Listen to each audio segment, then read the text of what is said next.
Dios les bendiga a mis estimados amigos y hermanos que van a estar viendo este video. Les saluda como siempre su amigo y hermano Amílcar Mancía desde el canal Momentos de Reflexión. Quiero hacerles una breve invitación esta tarde para que puedan suscribirse al canal, puedan darle like y puedan compartir el video. Va a ser de gran bendición para ustedes y para nosotros también. Así es que ya sin más que hablar, quiero pasar al tema que vamos a compartir esta tarde. El tema que vamos a compartir es cuidado con el enemigo. Es una reflexión sobre la atención que debemos de tener para no ser sorprendidos por el enemigo. Todos sabemos que tenemos un enemigo en común y ese es Satanás. Pero además de Satanás, Satanás usa personas a nuestro alrededor que se vuelven muchas veces enemigos nuestros para atacarnos. Como también hay un enemigo silencioso que pues es mucho más peligroso. Más adelante lo voy a explicar. En Primera de Pedro capítulo 5 versículo 8 dice: sed sobrios y velad, porque vuestro adversario el diablo, como león rugiente, anda alrededor buscando a quien devorar. Claramente lo dice el apóstol Pedro cuando dice que seamos sobrios, que velemos. Muchas veces nosotros la palabra velar la confundimos un poco creyendo que solo es el momento que hacemos vigilias en las iglesias cuando entramos a las 6 y salimos a medianoche. Solo a eso le llamamos vigilia, solo eso creemos que es una vigilia, pero la vigilia significa estar vigilante de nuestra vida cristiana las 24 horas del día. Nosotros tenemos que estar pendientes de cómo caminamos, qué hablamos, qué decimos, cómo nos comportamos para poder estar bien con nuestro Señor y evitar que el enemigo nos haga caer. ¿Por qué? Porque el propósito o la misión del enemigo va a ser siempre hacernos caer, sacarnos del evangelio. ¿Cómo? A través de pecar, de equivocarnos, de convertirnos en un pecador consuetudinario.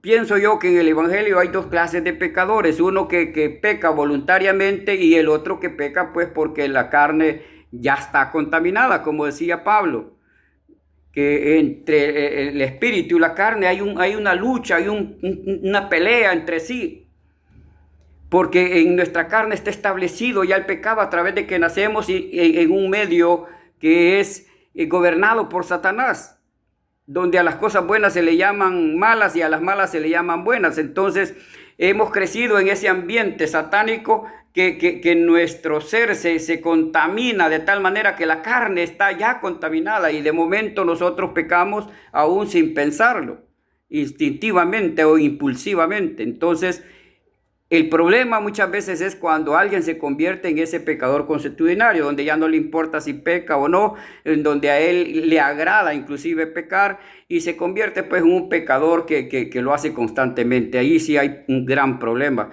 En cambio, pues en el otro lado, pues cuando hablamos del pecador involuntario, pues él se arrepiente, le pide perdón al Señor y sigue su camino, pues ese está bien, ¿verdad? Entonces, decía pues que necesitamos estar en vigilia constante con nosotros mismos para evitar llegar a caer en ser pues un pecador consuetudinario. Eso va a depender, como decía, mucho de nosotros. ¿Por qué? Porque en Lucas capítulo 10, versículo 19, nos enseña que nosotros tenemos ya el poder a través del Espíritu Santo de poder rechazar esas ofertas del enemigo. Mire lo que dice Lucas 10, 19. He aquí os doy potestad de hollar serpientes y escorpiones y sobre toda fuerza del enemigo, y nada os hará daño. Entonces quiere decir que en nosotros radica el poder de aceptar o no esas preposiciones negativas o satánicas que el enemigo nos va a hacer. El enemigo tiene nada más la facultad de presentarnos un platillo exquisito, delicioso, pero será o dependerá de nosotros si tomamos la decisión de tomar ese platillo y consumirlo o lo rechazamos definitivamente. En nosotros está el poder de tomarlo o dejarlo. Si nosotros estamos llenos de la palabra de Dios, si nosotros somos cristianos reales, pues obviamente vamos a rechazar esa proposición del enemigo. Por muy bueno, muy exquisito que se vea un platillo, sabemos que es pecado y no nos conviene. Pablo lo dijo siempre, todo me es lícito, mas no todo me conviene. Entonces tenemos que tener esa sobriedad de poder discernir entre el bien y el mal y elegir pues lo que nos conviene o no. Entonces decía pues que el diablo usará a otras personas también para tratar de hacernos daño. Y como una prueba pues de esto, David vivió este problema, esta dificultad. En el Salmo 55:12 dice, ¿por qué no me afrentó un enemigo, lo cual habría soportado? Ni se alzó contra mí el que me aborrece, porque me habría ocultado de él.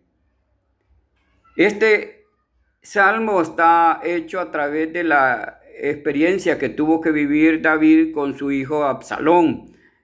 Su hijo Absalón pues cometió un delito grave dentro de su familia, por eso fue desterrado de Israel y pues convirtiéndose en un enemigo de David.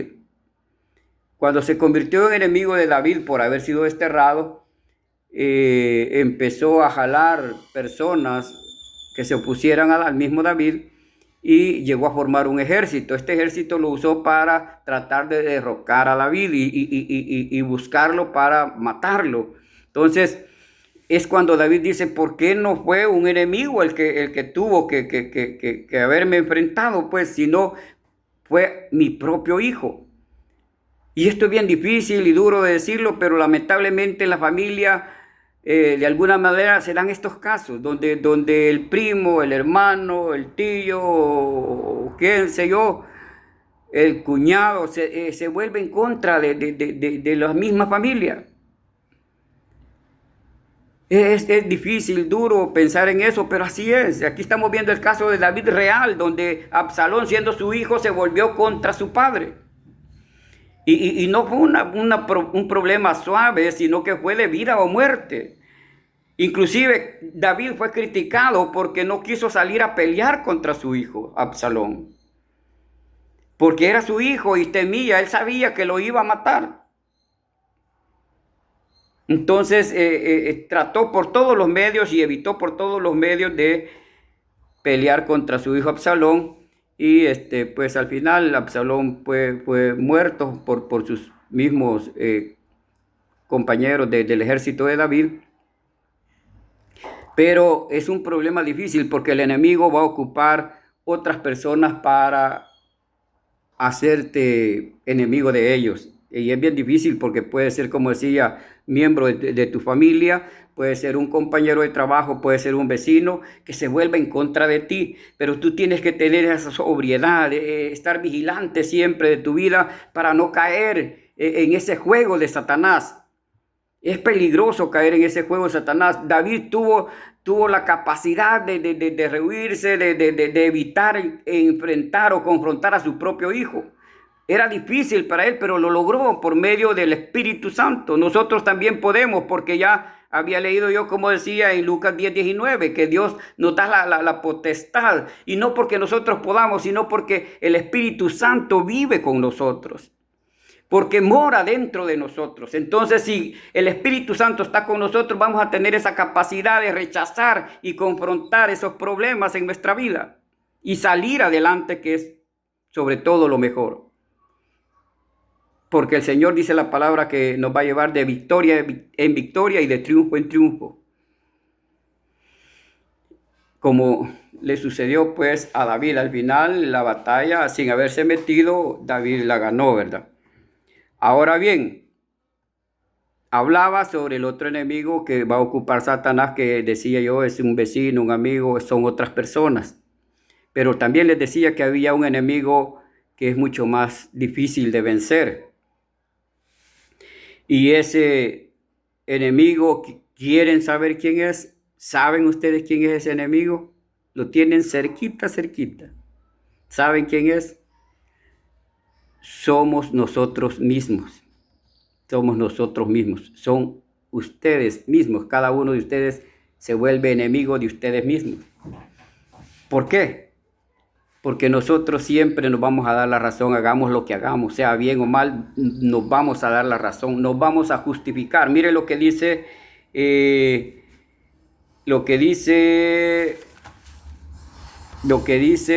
Primera de Timoteo 4:16. Dice, este es una recomendación que le está haciendo Pablo a Timoteo. Y le dice, ten cuidado de ti mismo y de la doctrina, persiste en ello, pues haciendo ello te salvarás a ti mismo y a los que te oyeren. Bien, cuando decía yo que muchas veces nosotros nos convertimos en el enemigo de nosotros mismos, es porque a veces nosotros tenemos que crecer espiritualmente. Nosotros tenemos que crecer en todos los campos de la vida, pero muchas veces nos volvemos soberbios, arrogantes, y eso no nos permite dar ese paso hacia adelante, porque muchas veces nos quedamos enfrascados en esa forma antigua de pensar y creemos que tenemos la razón y queremos que la gente, el mundo nos dé la razón, cuando realmente estamos equivocados.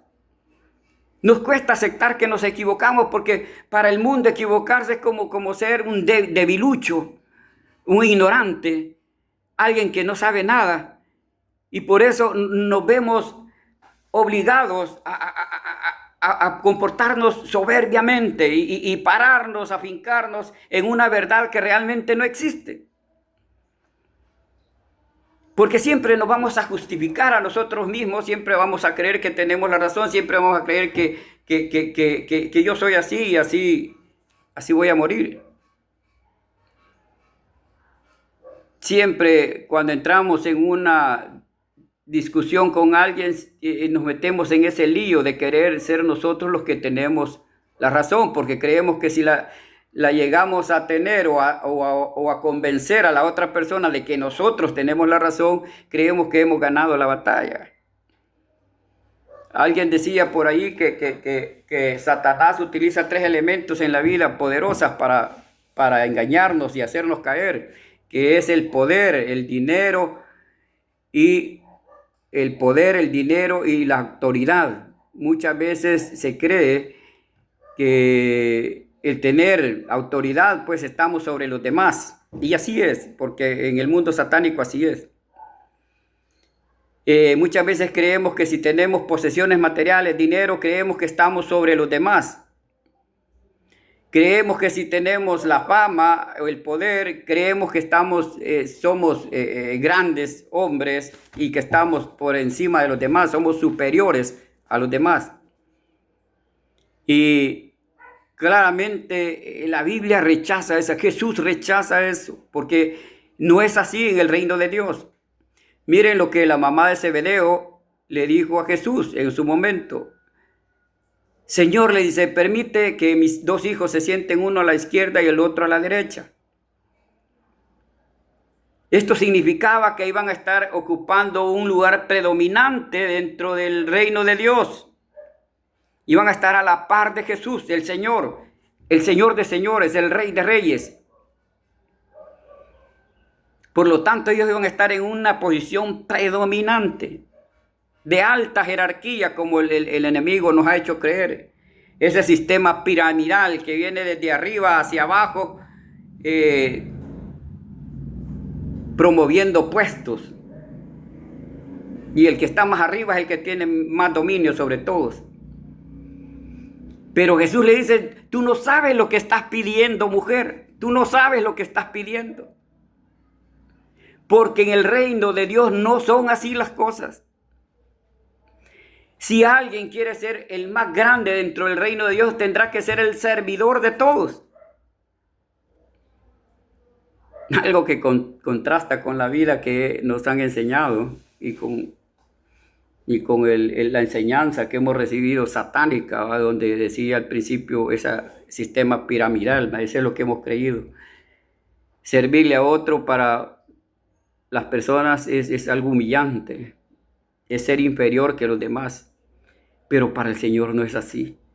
Para el Señor es algo digno de ser llamado cristiano, es el más grande dentro del reino de Dios.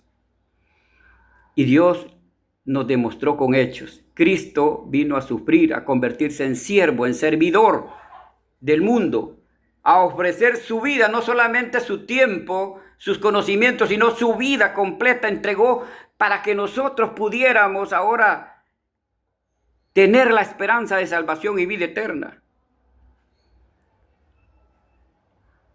Él sirvió al mundo entero, donando su vida para que nosotros se nos cancelara esa deuda.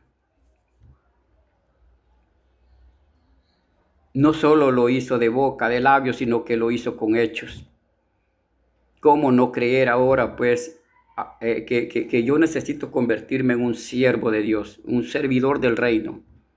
No escatimar esfuerzos para poder servirle. Ahora bien,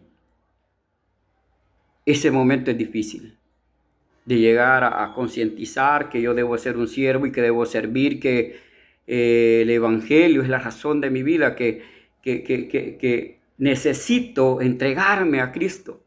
Es difícil, pero este es el momento en que debemos morir. Este es el momento en que debemos morir. En el libro de Proverbios, capítulo 16, versículo 32 dice: mejor es el que tarda en airarse, que el fuerte y el que se enseñorea de su espíritu, que el que toma una ciudad. Una vez más dice así: mejor es el que tarda en airarse que el fuerte, y el que se enseñorea de su espíritu, que el que toma una ciudad. Miren qué tremendo, qué tremendo. Si ustedes analizan la palabra, se van a dar cuenta. Dice, mejor es el que tarda en airarse que el fuerte. ¿Por qué? Porque el querer manifestarnos como fuertes es fácil, eso es fácil. Pero es la peor estupidez que alguien puede hacer. Por querer mostrar que somos fuertes, han habido hombres que han matado a otro y han ido a terminar sus vidas a una cárcel. Por querernos mostrar fuertes ante los demás, hemos perdido muchas veces la vida. Porque el otro no ha querido pelear, sino que ha sacado una pistola y le ha pegado un par de tiros al fuerte. Y el fuerte ahí quedó. Pero el que tarda en airarse es más sabio, Ese toma el control sobre la situación y toma decisiones sabias. Lo mismo que el que se enseñorea de su espíritu, que el que toma una ciudad. Y esta es la parte más importante, donde yo decía, tenemos que morir a todos esos principios satánicos que hemos llevado en nuestra vida. La soberbia, el querer tener la razón, el creer que estar en una posición predominante es más que otro. El creer que yo necesito tener posesiones materiales para sentirme alguien importante en la vida. Necesitamos morir para tener ese cambio en nuestra vida. Yo oía una anécdota hace algún tiempo que dice: el hombre que vence a otro es poderoso. El hombre que vence en una batalla es un héroe. Pero el hombre que se vence a sí mismo es invencible. Es invencible. ¿Por qué, hermanos? Porque necesitamos doblegar nuestra soberbia, nuestro orgullo. Y eso es difícil. Por lo mismo que decía hace un momento, que nosotros nos vamos a dar siempre la razón. No siempre nosotros vamos a justificar nuestras acciones. Jamás vamos a aceptar que nos hemos equivocado. Jamás vamos a aceptar que no sabemos nada. Jamás vamos a aceptar que no es la acción correcta que hemos tomado. Porque todo eso, según la educación satánica, todo eso es sentirse inferior que todos los demás. Es ser un inepto, ser un idiota. Y eso nos impide dar ese paso hacia el progreso de nuestra vida y de nuestros conocimientos a través de la palabra de Dios. Pablo lo dijo muy bien en Romanos: no os conforméis a los rudimentos de este mundo, sino transformaos por medio del conocimiento de Dios, que es en Cristo Jesús, Señor nuestro. Para eso necesitamos meternos a la palabra de Dios, conocer, leer cuál es ese estilo de vida que Dios quiere. Por eso en esta tarde, mis hermanos, mis amigos, quiero desearles que tengan una feliz tarde y que pues estemos allí en paz con nuestro Señor Jesucristo para poder darle el mejor término a este año que está ya por concluir. Estamos entrando ya a la recta final y poder ese día que se termina el año darle gracias a Dios por todo lo hermoso que nos ha dado el resto de todo el año y poder enfrentar el que viene con capacidad. Dios me los bendiga, hermanos, que la paz de Dios sea con ustedes y que vivan felices al lado de su familia. Amén, amén, amén.